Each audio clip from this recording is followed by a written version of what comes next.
My daughter abandoned her 5-year-old autistic son at my door and never came back. 11 years. 11 years I raised that boy, watching him grow from a confused, overwhelmed child into a brilliant young man. 11 years of sleepless nights, of learning his language when the world couldn't understand him, of fighting for every accommodation, every opportunity, every moment of peace he deserved. And then she had the audacity, the absolute nerve, to show up at my doorstep with a lawyer and demand custody, not because she loved him, not because she missed him, but because she found out about the trust fund his late grandfather had left him. Let me tell you something about pain. Real pain isn't just physical. It's watching your own flesh and blood walk away from a helpless child because caring for him was too hard, too inconvenient, too much work for her perfect little life. It's the rage that builds up in your chest when you realize that some people only see dollar signs where there should be love. And it's the fury that consumes you when that same person tries to waltz back in and destroy everything you've built with that child, everything you've sacrificed, everything you've given up to make sure he had a chance at happiness. My name doesn't matter in this story. What matters is that I'm Ethan's grandmother, and I became his everything the day my daughter Rachel decided motherhood wasn't glamorous enough for her Instagram perfect lifestyle. But before I tell you how my grandson, my brilliant, beautiful, autistic grandson, outsmarted his own mother and her sleazy lawyer, you need to understand what we went through. You need to understand the depth of betrayal, the years of struggle, and why this victory meant everything to us. Hit that subscribe button right now, because this story is gonna make you angry, it's gonna break your heart, and it's gonna show you what real strength looks like when it comes from the most unexpected places. And leave a comment telling me what you would have done if you were in my shoes, because I guarantee you're gonna have opinions about this. Let me take you back to where it all started. Rachel was 23 when she had Ethan. Young, yes, but not too young to be a mother if she had wanted to be one. But Rachel never wanted to be a mother.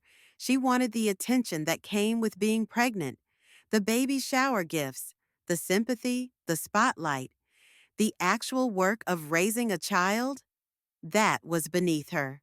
When Ethan was born, I knew something was different about him.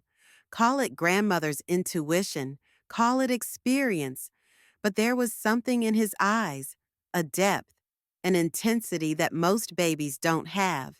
He didn't babble like other infants. He didn't reach for toys the way they expected him to. He had his own rhythm, his own way of experiencing the world, and instead of celebrating that uniqueness, Rachel saw it as a flaw, a defect, an embarrassment. The tantrums started early, but they weren't tantrums. They were meltdowns. Sensory overload in a world that was too bright, too loud, too overwhelming for his developing nervous system. But Rachel didn't want to hear about sensory processing disorders or autism spectrum evaluations. She wanted a perfect baby for her social media posts, not a child who needed extra patience, extra understanding, extra love. I watched her grow more and more resentful. Every sleepless night, every missed party, every moment she had to actually parent instead of posing for pictures. It all built up into this toxic resentment that she directed at a helpless little boy who didn't ask to be born, who didn't ask for anything except love and understanding. The breaking point came when Ethan was 5. He'd had a particularly difficult day, overstimulated from a shopping trip that Rachel had insisted on taking him on, despite my warnings. He was melting down in the car, that heartbreaking cry that autistic children have when the world becomes too much for them to bear. And instead of comforting him, instead of understanding that he was in pain, Rachel pulled over and called me. "I can't do this anymore," she said, and I could hear the coldness in her voice even over Ethan's cries. "I'm bringing him to you. I'm done." "Rachel, honey, you don't mean that. Every parent has difficult days." "No," she screamed into the phone, and I heard Ethan's cries get louder, more distressed. "You don't understand. He's not normal. He'll never be normal. I can't live like this anymore. I won't live like this anymore." That was the conversation that changed everything. She drove to my house that evening, marched Ethan up to my front door with a garbage bag of his clothes, and walked away. Just walked away. Like he was a piece of furniture she was donating to charity. Like 17 months of pregnancy and 5 years of his life meant nothing to her. The rage I felt in that moment, I don't have words for it. Watching my grandson's confused little face as his mother drove away without even saying goodbye. Seeing him stand at my front door, clutching his favorite stuffed animal, a worn blue elephant he called Peanut, and asking me in his quiet little voice, "Where Mama go? When Mama come back?" How do you explain abandonment to a 5-year-old? How do you explain that his mother chose her own convenience over his existence?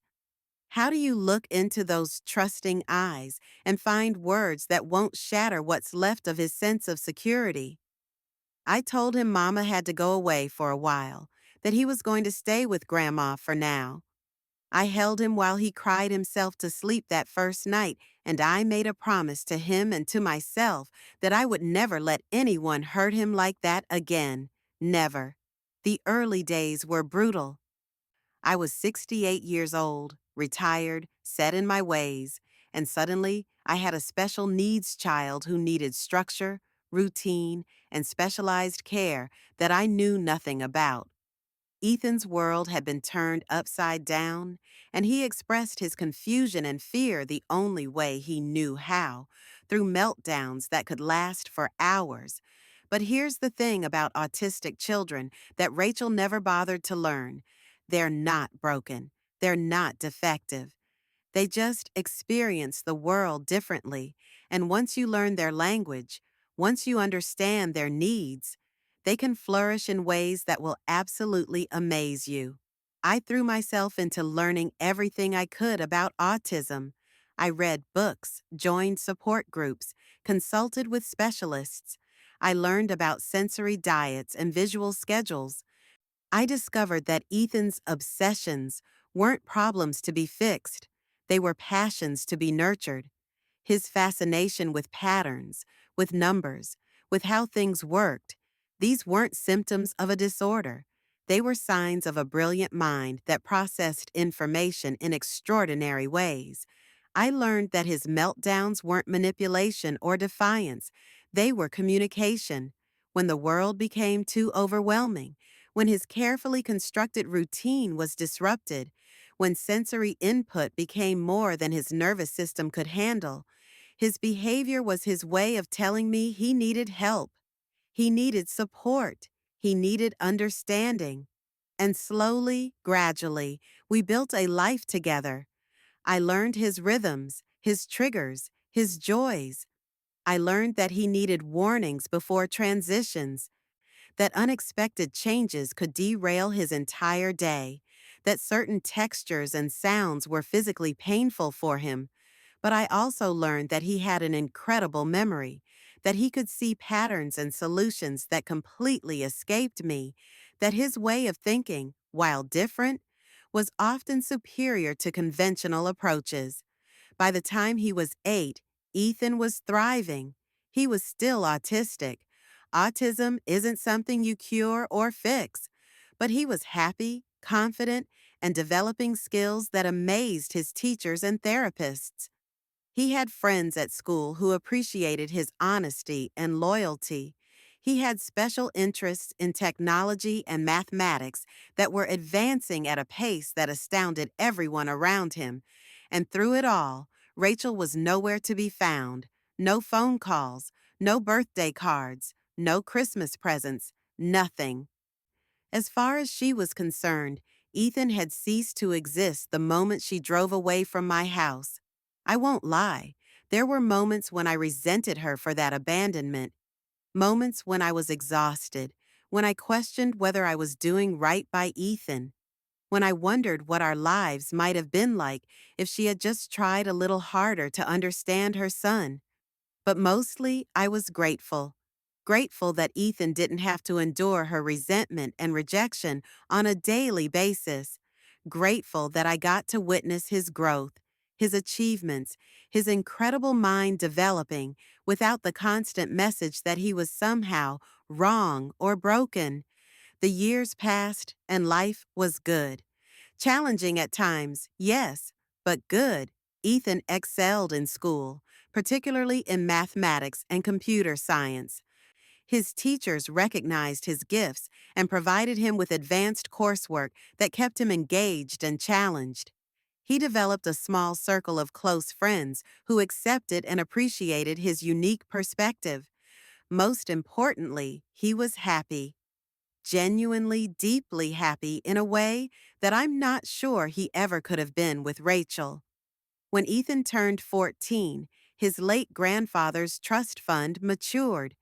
My husband, Ethan's grandfather, had died when Ethan was just 3 years old, but he had the foresight to establish a trust fund for his grandson's education and future.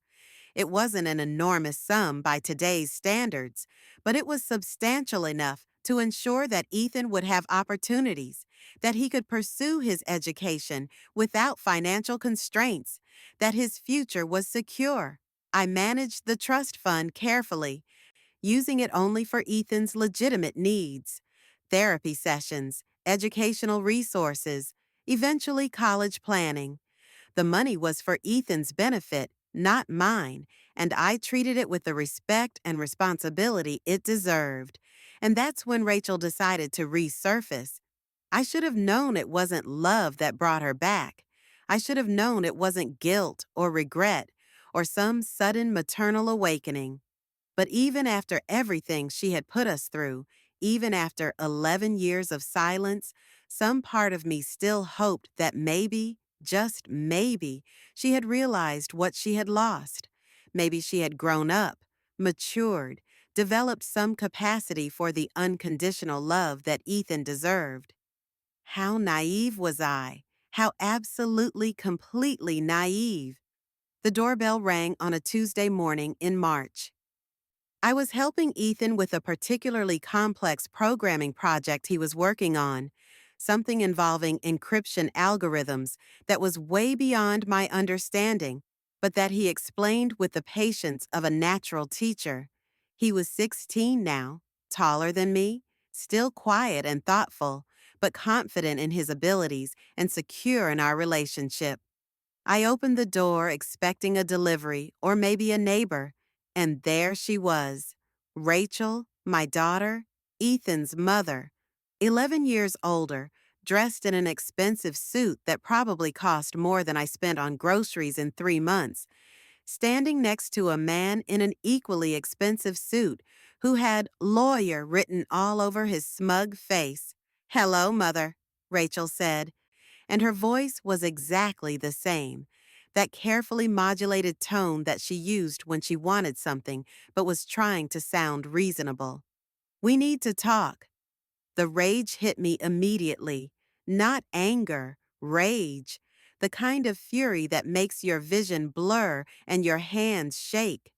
After 11 years of silence, of abandonment, of pretending her son didn't exist, she shows up at my door looking like she's ready for a business meeting. I managed to get out, looking between her and the lawyer. "We don't have anything to talk about, Rachel. You made your choice 11 years ago." "This is my attorney, David Morrison," she continued, completely ignoring my words. "We're here to discuss Ethan's custody arrangements and the management of his trust fund." Custody arrangements, management of his trust fund. Not "how is my son?" Not "is he happy?" Not "I've made a terrible mistake and I want to make amends." Just business, just money. You have got to be kidding me, I said, and I could hear my voice rising. You abandoned him. You walked away when he needed you most. You don't get to just show up now and make demands. I understand you're upset, the lawyer said in that patronizing tone that lawyers use when they think they're dealing with someone too stupid to understand their superiority. But Ms. Rachel Henderson is Ethan's biological mother, and she has legal rights regarding his custody and financial assets. We're prepared to file the necessary paperwork to establish those rights, but we thought it would be better to handle this amicably. Amicably, amicably. They wanted to destroy my grandson's life, rip him away from the only stable home he'd ever known, and they wanted to do it amicably. Ethan, I called out, my voice sharper than I intended. Come here, please. He appeared in the doorway, and I watched Rachel's face as she saw her son for the first time in 11 years. If I had expected some flicker of maternal emotion, some sign of recognition or regret or love, I was disappointed.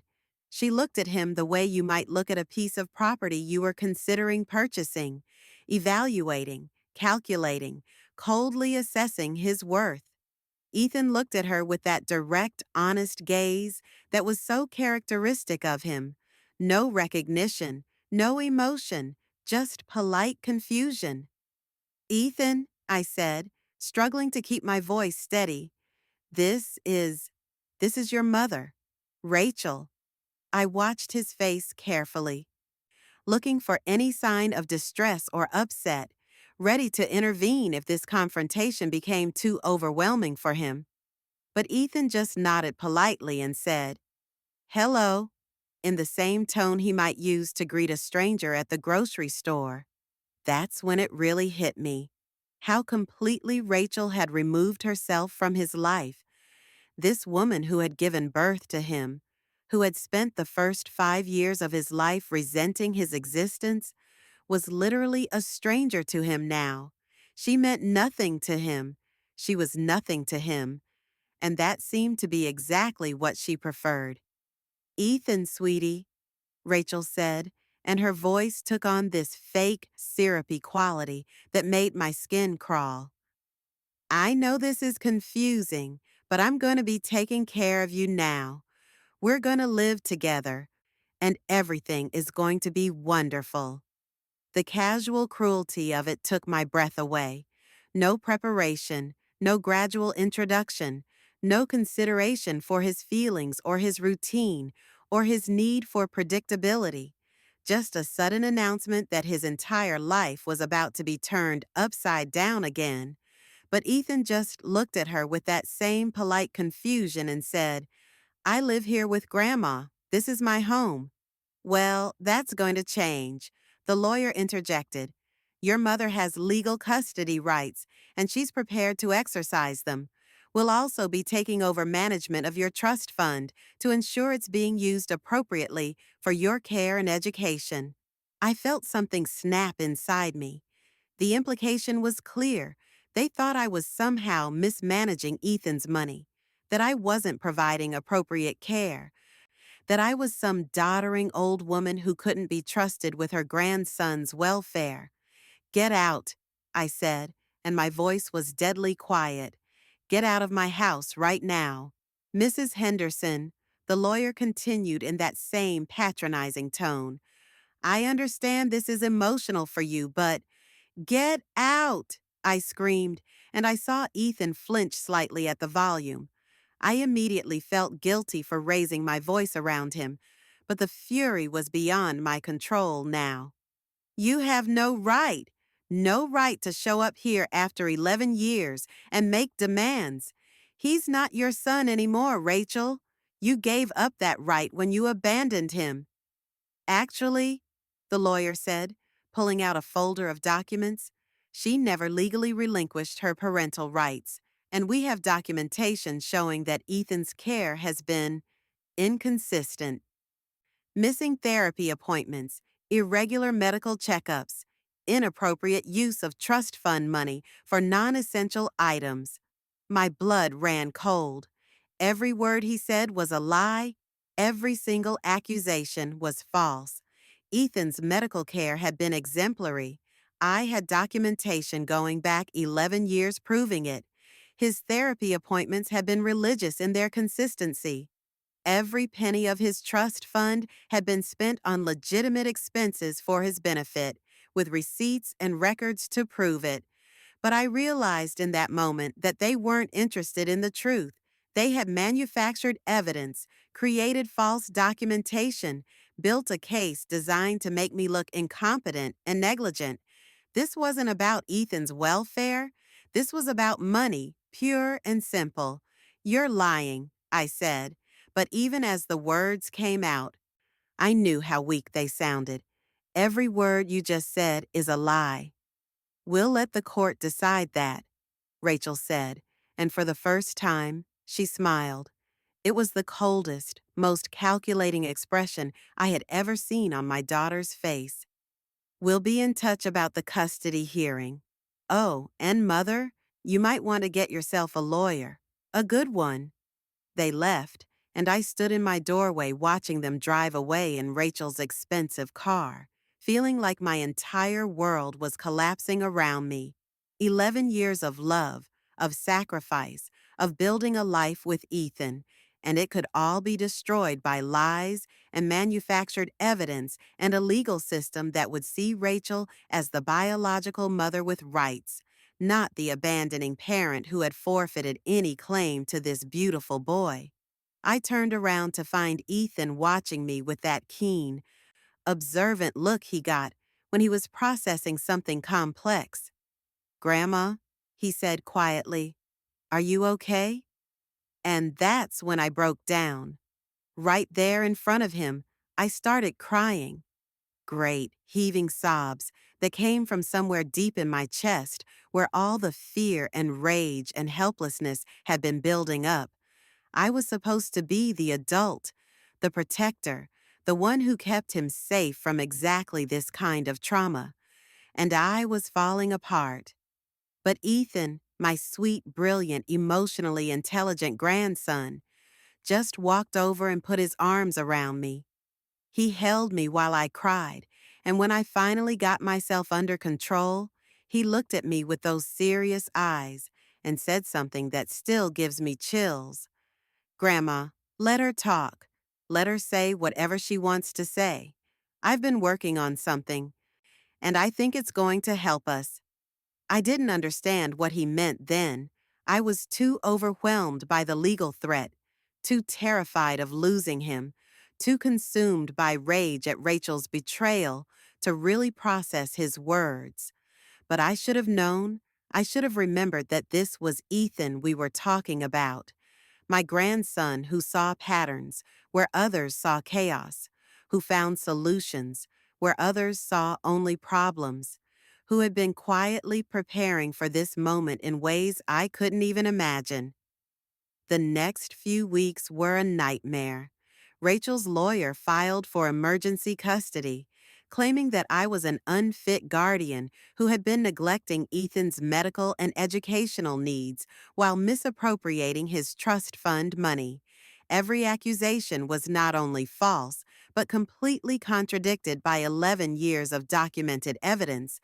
But somehow, their paperwork looked official, their claims seemed credible, and the court was taking them seriously. I hired a lawyer, the best family law attorney I could afford, which wasn't saying much on my fixed income. But even as we prepared our defense, even as we gathered all the evidence proving Rachel's abandonment and my consistent loving care of Ethan, I could see the uphill battle we were facing. Rachel was the biological mother. She had expensive lawyers who knew how to manipulate the system. She had manufactured evidence that made her look like a concerned parent who had been wrongfully denied access to her son. And she had money, lots of money apparently, though I couldn't figure out where it had come from since she'd never held a steady job for more than a few months at a time. Most terrifying of all, she had coached responses for every question about Ethan's autism, his needs, his history. When the court appointed guardian interviewed her, she spoke knowledgeably about sensory processing disorders and executive functioning challenges. She had clearly done her homework, learned just enough to sound like she understood autism, and cared about providing appropriate support. It was all lies, of course, every word of it, but it was convincing lies, delivered by someone who had clearly practiced them extensively. The worst part was watching Ethan through all of this. He maintained his usual calm demeanor, but I could see the stress affecting him. His routine was disrupted by legal meetings and court evaluations. Strangers were coming to our house, asking him questions, observing his interactions with me, making notes about his responses. For someone who thrived on predictability and structure, it was torture.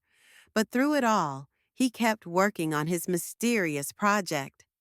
I would find him at his computer late into the night, typing away at code I couldn't begin to understand, cross-referencing documents and databases with an intensity that was impressive even for him. "Ethan, sweetheart," I said one evening, "you should be getting some sleep. Don't worry about the legal stuff. That's for the adults to handle." He looked up at me with that patient expression he got when he was about to explain something he knew I wouldn't fully understand. "Grandma, I've been developing a document verification system. It uses blockchain technology to create immutable records of when documents are created, modified, or accessed. I've been working on it for the past 2 years as part of my advanced computer science coursework." I stared at him, not understanding half the words he'd just used, but recognizing the confidence in his voice.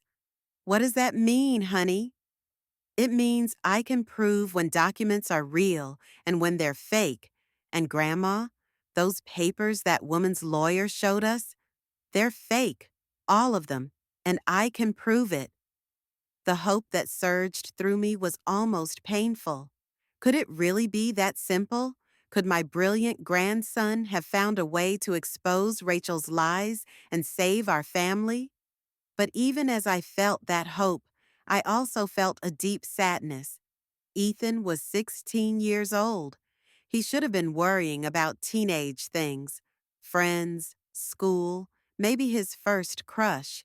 Instead, he was using his extraordinary gifts to fight for his right to stay in the only loving home he'd ever known. It wasn't fair. None of this was fair. The custody hearing was scheduled for a Friday morning in late April. I barely slept the night before, and I was up before dawn making breakfast that neither Ethan nor I had any appetite for. He seemed calmer than I felt, methodically checking his laptop bag and organizing the materials he planned to present to the court. "Are you nervous?" I asked him as we got ready to leave for the courthouse. He considered the question seriously, the way he always did. "Not nervous exactly. More like focused. I know what I need to do, and I know I can do it well. The outcome isn't entirely in my control, but the preparation is." That was such a mature response that it broke my heart a little. At 16, he had more emotional regulation and perspective than most adults I knew. He certainly had more than his mother. The courtroom was intimidating, all dark wood and formal procedures that seemed designed to make regular people feel small and powerless. Rachel was there with her lawyer, dressed in a conservative suit that probably cost more than my monthly Social Security check. She had styled her hair differently, wore minimal makeup, and carried herself with the demeanor of a concerned, responsible parent. It was a performance, and it was a good one. My lawyer was competent, but clearly outgunned. Rachel's legal team had prepared extensively, and they presented their case with polished professionalism. They painted me as an elderly woman who, while well-intentioned, was simply not equipped to handle the complex needs of an autistic teenager. They claimed that Ethan's educational potential was being wasted, that his medical care was inconsistent, and that the trust fund money was being mismanaged. They had documents, official looking medical reports, educational assessments, financial statements that supported every one of their claims. To anyone who didn't know the truth, it would have been completely convincing. When it was our turn to present our defense, my lawyer did his best with the evidence we had. We showed 11 years of consistent medical care, educational achievements, therapy records, and detailed financial documentation of every penny spent from the trust fund. We had character witnesses, teachers, therapists, and neighbors who testified to my dedication and Ethan's well-being. But I could see in the judge's eyes that our evidence seemed dated, disorganized, less convincing than the polished presentation Rachel's team had delivered. We looked like we were scrambling to defend against serious allegations, while they looked like concerned parties seeking to correct a long-standing injustice. And then it was Ethan's turn to speak. I had been dreading this moment, terrified that the pressure and formality of the courtroom would overwhelm him, that he would shut down or have a meltdown that Rachel's lawyer would use as evidence of his inability to handle stress. But when Ethan stood up and approached the front of the courtroom, he was completely composed. He had his laptop with him, and he asked the judge's permission to connect it to the courtroom's display system. "Your Honor," he said, and his voice was clear and confident, "I'd like to present evidence regarding the authenticity of the documents submitted by the plaintiff." Rachel's lawyer immediately objected. "Your Honor, this is highly irregular.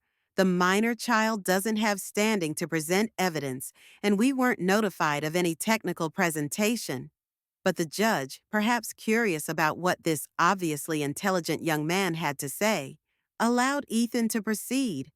What happened next was like watching a master class in digital forensics, delivered by a 16-year-old boy who was fighting for his future. Ethan connected his laptop to the courtroom display and pulled up a complex interface that I couldn't begin to understand. But his explanation was clear, methodical, and devastating. For the past 2 years, I've been developing a blockchain-based document verification system as part of my advanced computer science studies. This system creates cryptographic fingerprints of documents based on their creation metadata, modification history, and source authentication. He clicked through screens showing code, databases, and analysis tools that looked like something from a science fiction movie. I've analyzed all of the documents submitted by the plaintiff's legal team. These documents purport to show a pattern of negligent care and financial mismanagement spanning 11 years. However, my analysis reveals several critical problems with their authenticity. The first document appeared on the screen, one of the medical reports claiming that I had missed multiple therapy appointments. This document claims to be from Dr. Sarah Mitchell's office, dated 3 years ago. However, the metadata shows it was actually created last month, using a version of Microsoft Word that wasn't available 3 years ago. Additionally, the digital signature doesn't match the encryption protocols that Dr. Mitchell's office was using at the time this document was supposedly created. Rachel's lawyer was on his feet again, objecting, but the judge was leaning forward, clearly interested in what Ethan was revealing. Ethan moved to the next document, a financial statement claiming that trust fund money had been used for inappropriate purchases. This financial statement appears to be from First National Bank, but there are several problems.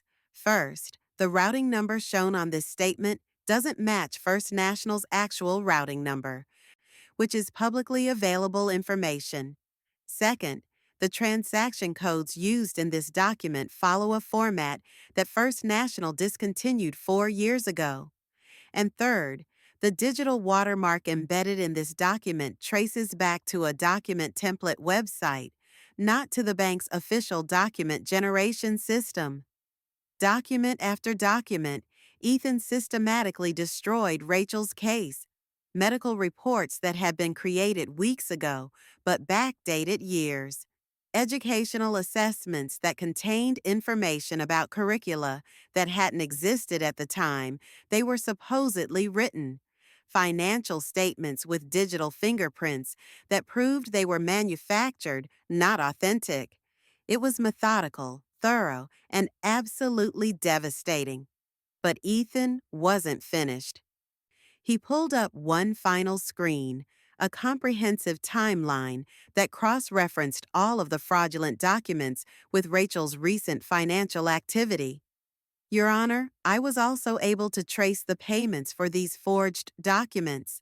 The plaintiff hired a document fabrication service, paying them through a series of cryptocurrency transactions that she apparently thought were untraceable. However, blockchain technology makes all transactions permanently recorded and verifiable. He showed the payment trail. Rachel had spent over $50,000 having these fake documents created, money that had apparently come from a recent inheritance from a distant relative that she'd never mentioned to anyone in the family. The courtroom was dead silent. Rachel looked like she was about to be sick. Her lawyer was frantically whispering with her, probably trying to figure out how to salvage a case that had just been completely demolished by a 16-year-old with a laptop. But Ethan still wasn't done. He looked directly at Rachel for the first time since she'd appeared at our door, and when he spoke, his voice carried a weight and maturity that took my breath away. Your Honor, I want to address the question of custody directly. The plaintiff abandoned me when I was 5 years old. She walked away because caring for an autistic child was inconvenient for her lifestyle. For 11 years, she had no contact with me, showed no interest in my welfare, provided no support for my care or education. His voice remained steady, but I could hear the emotion underneath it, not anger, but a deep sadness that made my heart ache. My grandmother has given me everything: love, stability, support, opportunities to develop my abilities, and most importantly, acceptance of who I am. She learned about autism not because she had to, but because she wanted to understand me. She advocated for me in school, found the right therapists, celebrated my achievements, and helped me through my struggles. He turned to look at me, and I saw tears in his eyes that he was fighting to control. The plaintiff wants custody not because she loves me or has any interest in my well-being, but because she recently discovered that I have a trust fund. She hired lawyers and forged documents to try to steal money that my grandfather left for my education and future. She sees me as a financial asset, not as her son. Ethan turned back to the judge, and his voice grew stronger. Your Honor, I am 16 years old. In 2 years, I will be legally an adult. I have already been accepted to MIT's early admission program for their computer science doctoral track. I have internship offers from 3 major technology companies. I have a future that is bright and full of possibilities, and all of that is because my grandmother believed in me when my mother saw me as a burden. The silence in the courtroom was absolute. Even Rachel's lawyer seemed to have given up any pretense of defending the indefensible. I am asking the court to allow me to stay with the person who has been my real parent for 11 years. I am asking for protection from someone who abandoned me once and is now trying to exploit me.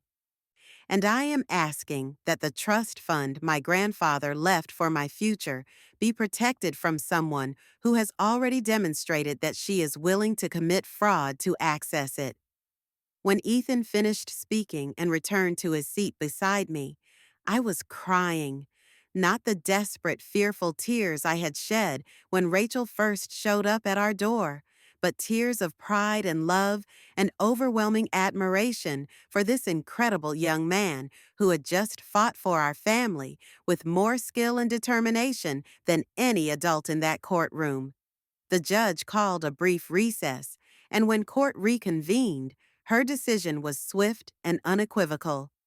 In 30 years on the bench, I have rarely seen a case where the evidence has been so clear-cut.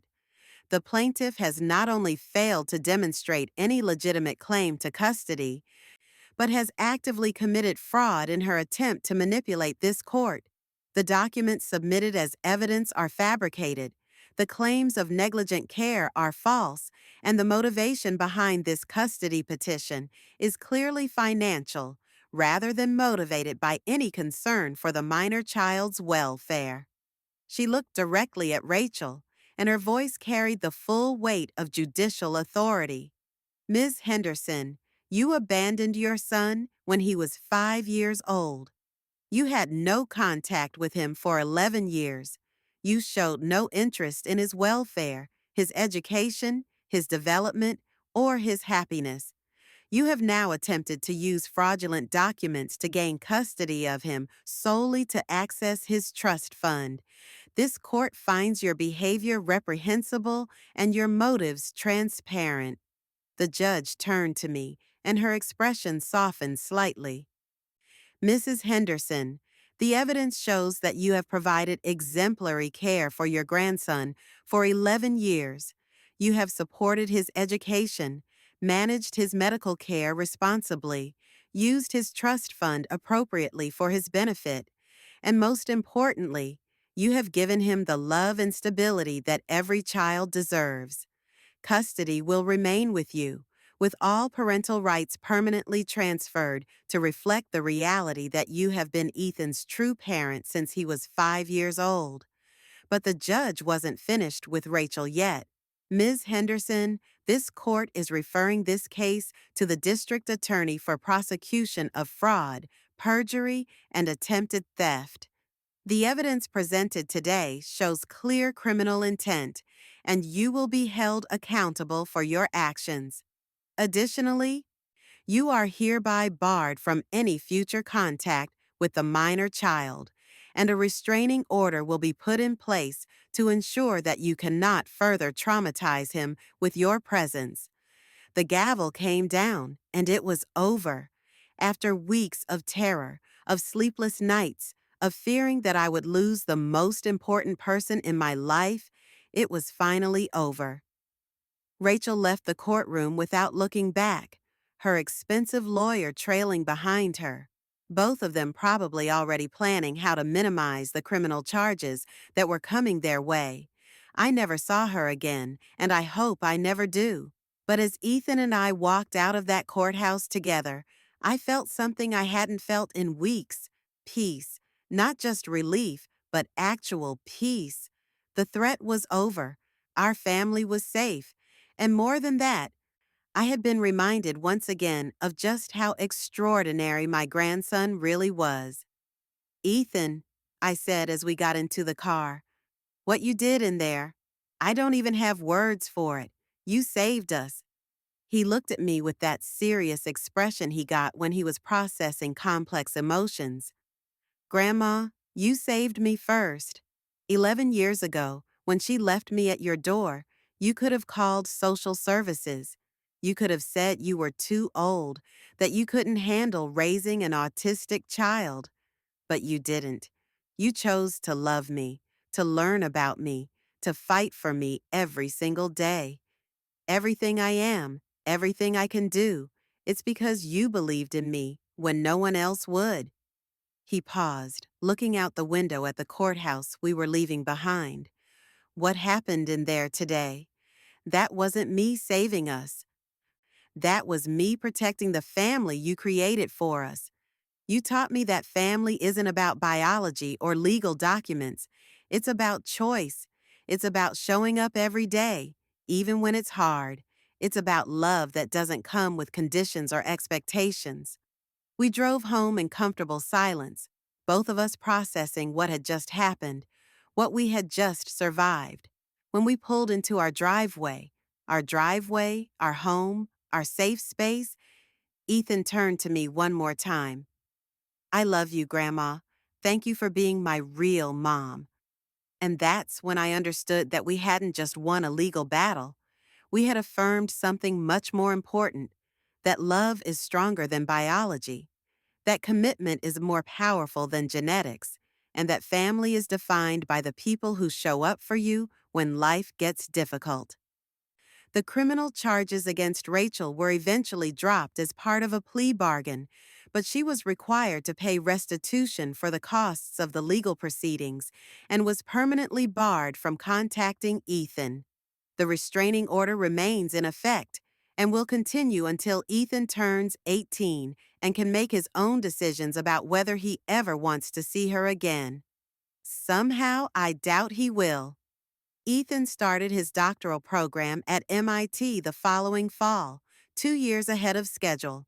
His document verification system, refined and improved after the trial, caught the attention of several tech companies and government agencies interested in combating fraud and ensuring document authenticity. At 17, he already has job offers waiting for him when he completes his degree. But more importantly, he's happy. He has friends at MIT who appreciate his unique perspective and intellectual gifts. He's dating a brilliant young woman who is working on artificial intelligence applications for accessibility technology. He video calls me every few days to tell me about his research, his classes, and his life. And sometimes, when he's home for holidays or breaks, I catch him looking at me with an expression that takes me back to that 5-year-old boy who stood at my front door clutching his stuffed elephant, confused and abandoned, but still capable of trust. The difference is that now, that trust has been validated. Now he knows that family isn't something that can be abandoned or reclaimed on a whim. It's something that is built day by day, choice by choice. Through 11 years of bedtime stories and meltdown management and advocacy meetings and quiet moments of connection, I think about Rachel sometimes, and I try to find it in my heart to forgive her, not for her sake, but for mine and Ethan's. Carrying anger and resentment doesn't serve any purpose, and it certainly doesn't honor the beautiful life we've built together. But forgiveness doesn't mean forgetting. It doesn't mean pretending that abandoning a 5-year-old autistic child is somehow understandable or excusable. It doesn't mean that showing up 11 years later with fraudulent documents and financial motivations deserves any consideration or sympathy. Some actions have consequences that last forever. Some choices can't be undone or made right with apologies or legal maneuvers or sudden claims of maternal rights. Rachel made her choice when she drove away from my house 11 years ago. She chose her convenience over her son's welfare. She chose her lifestyle over his needs. She chose herself over him, completely and definitively.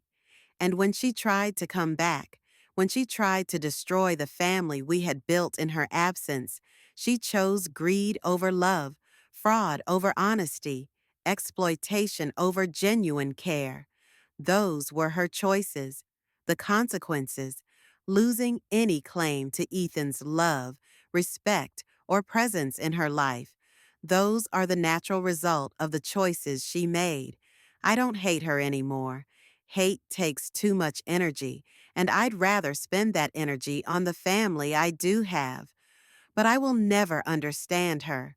I will never understand how someone can look at a child, their own child, and see burden instead of blessing, inconvenience instead of opportunity, problem instead of person. Ethan is the greatest gift of my life. Raising him has been challenging, yes, but it has also been the most rewarding, meaningful, joyful experience I could ever have imagined. His autism isn't something that makes him less than other children. It's part of what makes him exactly who he is supposed to be. his way of seeing the world, his attention to detail, his ability to find patterns and solutions that others miss, his honesty and loyalty and deep capacity for love. These aren't symptoms to be managed or problems to be solved. They're gifts to be celebrated and nurtured and protected. And that's what I've tried to do for 11 years.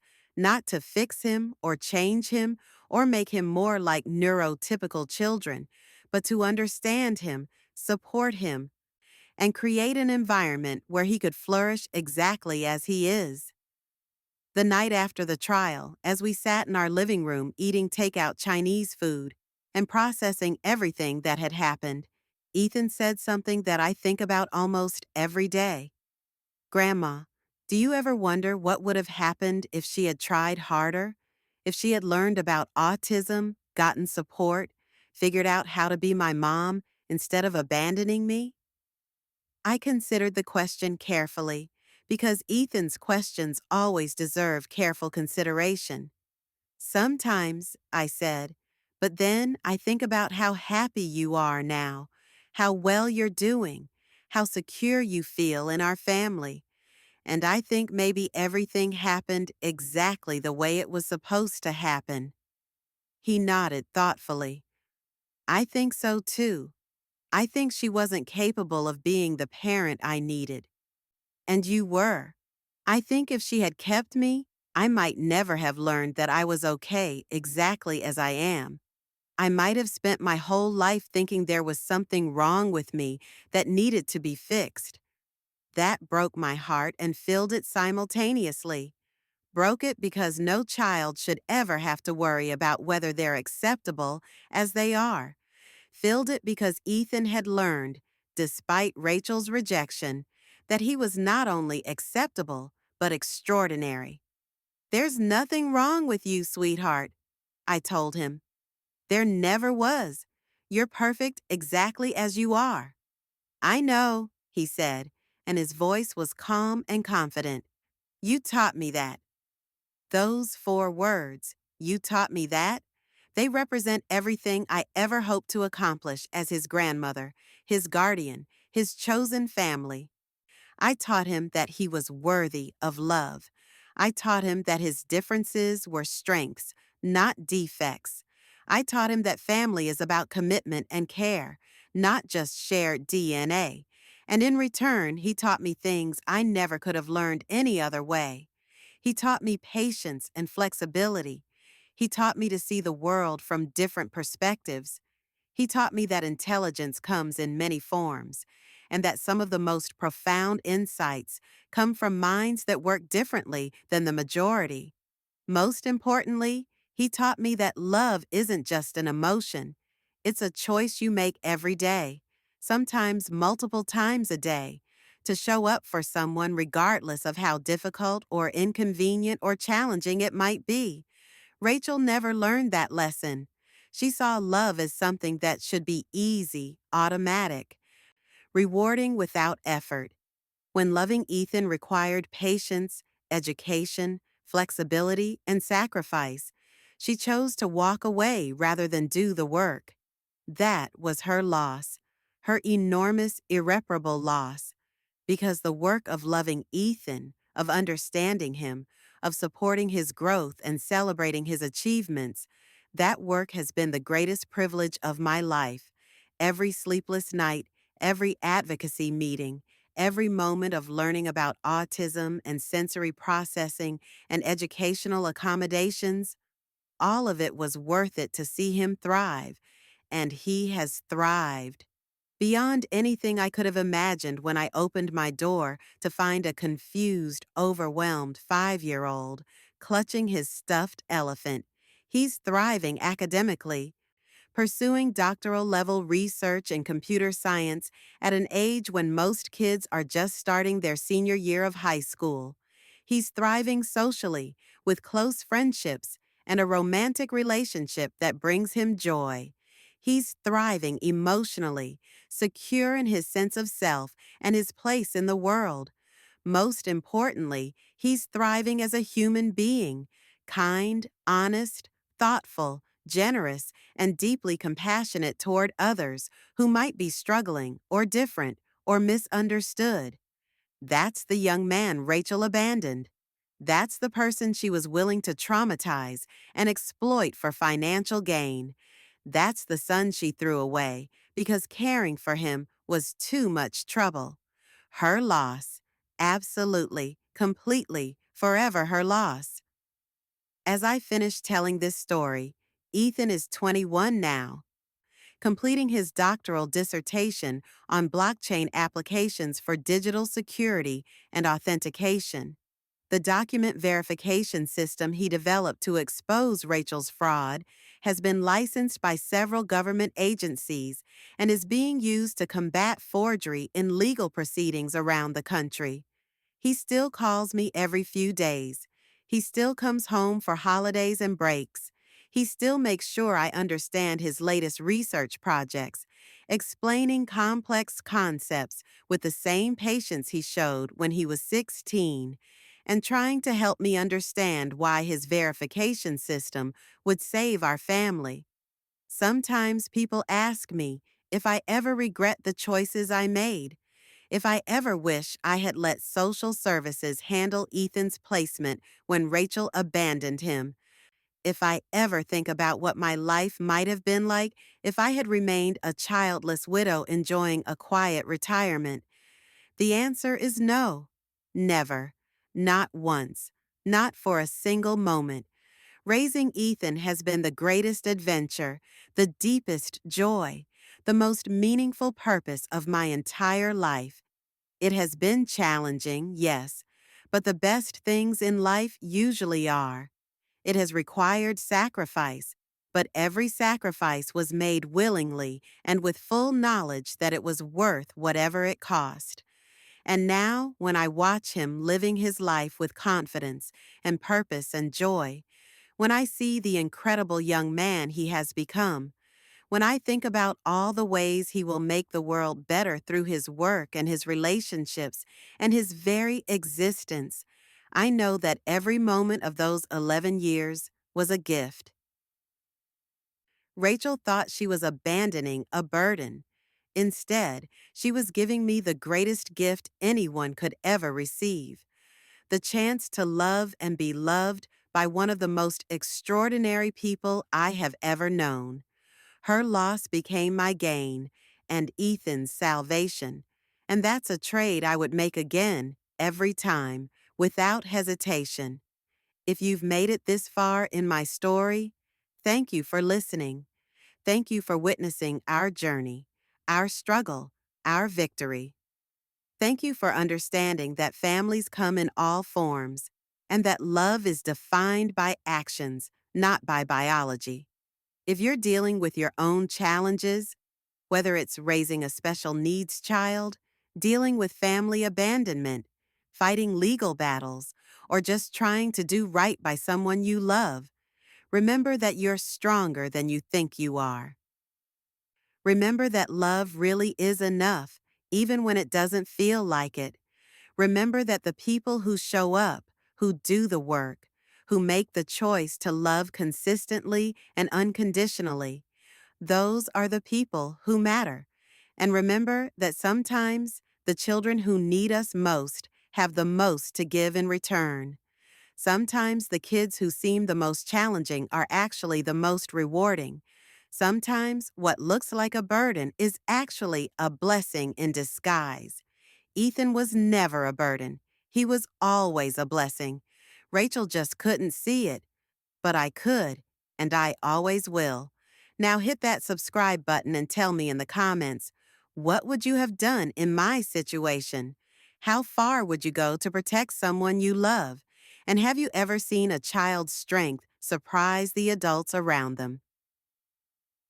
Because this story isn't just about autism or abandonment or legal battles or even family dynamics. It's about the power of unconditional love, the strength that comes from being truly seen and accepted, and the incredible things that can happen when someone believes in you completely. That's what I gave Ethan. But what he gave me in return was so much more: purpose, joy, pride, and the deep satisfaction of knowing that I helped someone extraordinary become everything he was meant to be. Rachel will never know what she lost, but I will always know what I gained. And I will never, ever stop being grateful for that scared little 5-year-old who showed up at my door clutching his stuffed elephant, needing someone to love him exactly as he was, because loving him exactly as he was turned out to be the easiest, most natural, most rewarding thing I ever did.